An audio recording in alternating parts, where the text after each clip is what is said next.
when people say fishing trees, there's so many different types of trees and different shallow trees, deep trees, isolated trees. So if you look in this cluster right here, it's half of those are actually cypress trees and tupelos.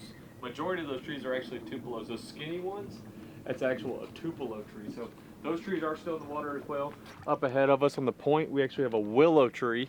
So there's different types of trees, and even the cypresses, you have like the mature cypresses, and then you go around the corner, we have a bunch of baby cypress trees.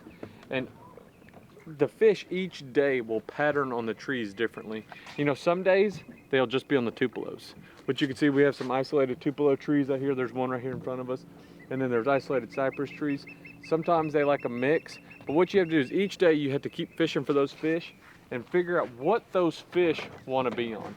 You know, when they go to spawn, they're typically going to be on these clusters because it's a little bit deeper, or they'll be on the small baby trees, the small baby cypresses. So each day is a little bit something different, and you pattern it that day.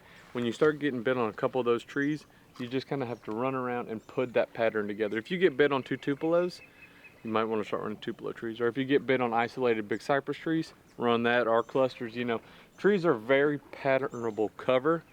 So once you're fishing it, don't always pay attention to the bite. You know, the bites are going to be sometimes few and far between, but say if you're getting bit out of a flooded willow, you can run willow trees. And see, at Santee, we don't really have that many willow trees, but in other places like Oklahoma, stuff like that, there's a bunch of trees.